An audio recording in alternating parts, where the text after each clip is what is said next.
Hello, and welcome to today's online discussion. I'm Erica Holloway, National Spokesperson for the Speaker Education Project, a nonpartisan nonprofit organization dedicated to educating the public on the role of the Speaker of the House. Joining me today is Republican candidate Mo Brooks, running for Alabama's 5th District. Thank you for joining us today, Mr. Brooks. My pleasure. We're going to start the conversation today talking about our number one goal. And as you know, Mr. Brooks, what we've been talking to people about nationwide is their answer to who they might be supporting for Speaker of the House. You've actually already answered this question, and we have a video of you on our website. You said that you would support the candidate that the Republicans put up for their party should they regain control of the House. You didn't specifically say that it was Mr. Boehner, but let's talk about Mr. Boehner. He's been the one that people are bringing up the most. First, we know that it's an important role. It sets the legislative agenda. If Mr. Boehner is put forward, the project that he's been talking the most about getting America back on track with the economy is the Pledge to America. Can you give me your thoughts about Mr. Boehner's ideas and what you think of that approach? Well, first, let me talk about the Speaker of the House position. I'm not in Congress. I don't know who's going to be running for Speaker of the House. I've met with John Boehner, Eric Cantor, Kevin McCarthy, Paul Ryan, Mike Pence. And so I think it's most appropriate for me to say at this point that I will support whomever our nominee is against Nancy Pelosi. I'm quite comfortable with whomever our nominee may be out of all the various people I've heard. But right now it appears that John Boehner may be the only candidate running. If he's the only candidate running, of course, I'm behind him 100%. With respect to the Pledge to America, I've got an idea of what is in it. But quite frankly, I've been in the middle of a campaign. The copy I have, I think, is 48 pages long, and I haven't been able to take time aside. You haven't had time to read all of that? No, I have not. I really like the contract with America that Newt Gingrich had back in 1994 that was a nice 1 or 2 page document, very short and succinct, but the Pledge to America seems to go into much greater depth and is more complicated. As you're out there on the campaign trail, we're hearing a lot about the economy, and I'm sure that you are too. As you're making the rounds out there, is that the number one concern of constituents in your district area?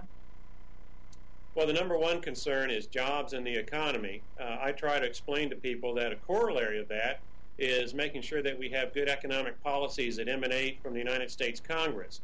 Now, many people don't realize it, but the last time we had a strong economy was in November of 2006, after 6 years of a Republican House, 6 years of a Republican Senate, 6 years of a Republican White House, basically 6 years of unadulterated economic policies that are pro-jobs, pro-business, that has emanated from our Republican philosophy of government. I pick on November of 2006 because at that moment in time, our unemployment rate was 4.3%. Since then, of course, we've had the Democrats capture the House, capture the Senate in November of 2006. Nancy Pelosi became House Speaker-elect Nancy Pelosi.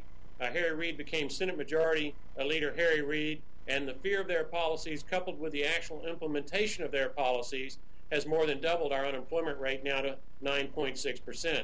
And we need to make sure people understand that the key moment to look at, if you're trying to figure out whether our economic policies work, is November of 2006, because then that's clearly when our economic policies were in play, unfiltered, unchanged by the Democrats. If the Democrats lose control of the House and the Republicans are back in charge, what are some of the first things that you think that the Speaker should be addressing to give America back to work? Should they look at the health care law and repeal that? Budget caps? Should they start implementing weekly tax breaks bills? Should they roll back and reform Freddie and Fannie? What are some of the things that you think should be of the utmost concern and some of the first things that should be addressed? Well, there's a difference between what I would like for us to do and what we can do, and I'm going to talk about what we can do. Let's be clear, Barack Obama, he's a socialist, he's going to be in the White House. It is highly unlikely that we're going to be able to have enough votes in the House and in the Senate to override his veto. So as much as I'd like to be able to say that we're going to be able to implement policies that are going to immediately turn things around, as long as Barack Obama is president, he's going to continue to take the stances that he has taken, very left-wing, ideologically driven, then the remedies that we would advocate are not going to come into play. So I think what we're really looking at here is for the first 2 years is we're just going to stop Barack Obama and Harry Reid and Nancy Pelosi from doing any more damage to our country, to our economy, to our moral values. And then we've got to win a second election in 2012 where we capture the Senate, we capture the White House, and then we can start being in a position to actually reverse the damage that has been done. You know, I wish I could be more optimistic than that, but let's face it, we do have a left-wing ideologue, a fellow who, in my judgment, advocates socialist economic policies and has not yet figured out that socialism doesn't work. Red China's figured it out. They're going to a capitalist model. Cuba's figured it out. Listen to what Castro has said about a month ago. He's finally figured out after more than 4 decades that communism does not work. Socialism does not work. But we have in the White House people, and in Congress people, who think that socialism somehow will work in America where it's failed everywhere else that it's been tried. Talking about the White House and some of the obstacles that might be facing the GOP if they take control, at least in the House, what do you see as being a possible bridge that could be built between the Speaker and the White House? Do you see a relationship developing possibly along the lines of Newt Gingrich and President Clinton, or do you think it's going to continue to be more divisive and adversarial? You said you're thinking it's going to be 2 years. What kind of action can the Speaker possibly take in his role in supporting the party's agenda and moving that forward with the White House? Well, let's be clear. We've got 2 different ideologies that are competing for control of the United States of America, 2 different visions, so to speak.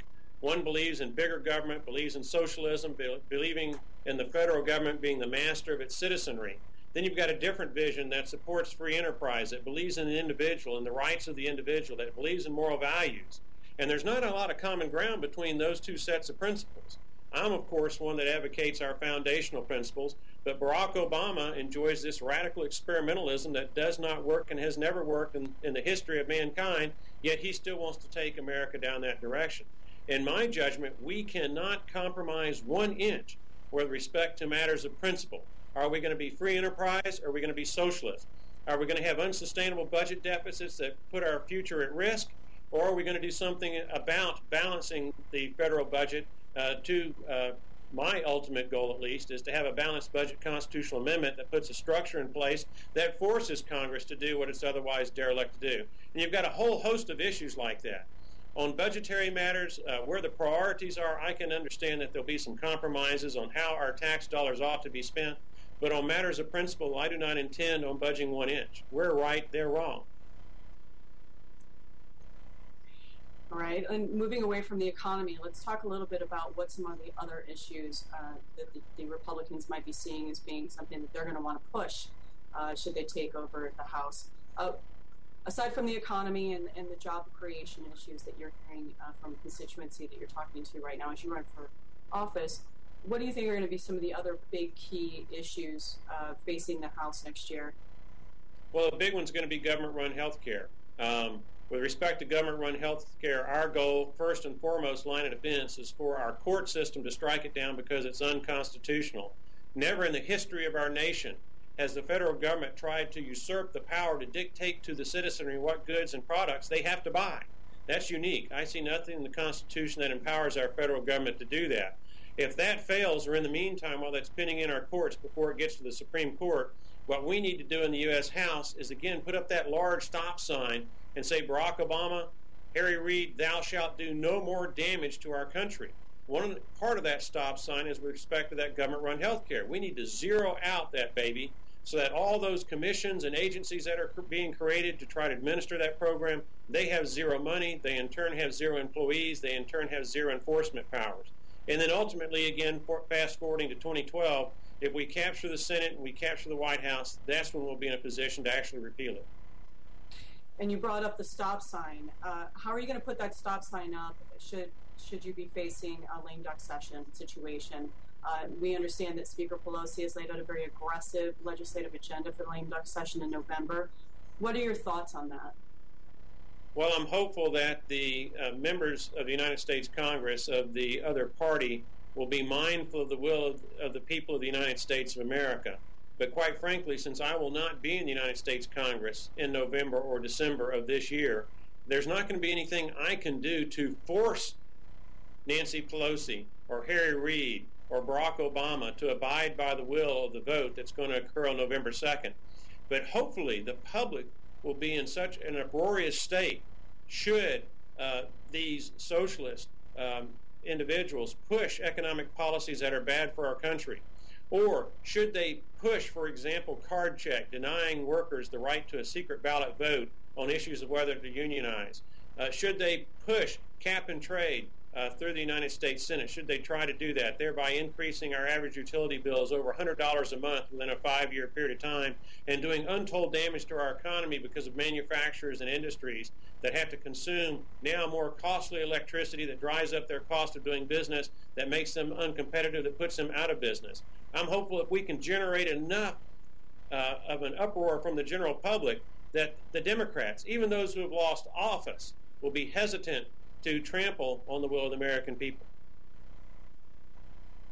Well, you've given us some food for thought. I want to thank you for taking time on your busy schedule on the campaign trail. Thank you, Mr. Brooks, in Alabama's 5th District. And I'm Erica Holloway, National Spokesperson for the Speaker Education Project. To learn more about us, visit us online at www.speakereducationproject.com and be sure to cast your vote for Speaker of the House. Thank you for joining us.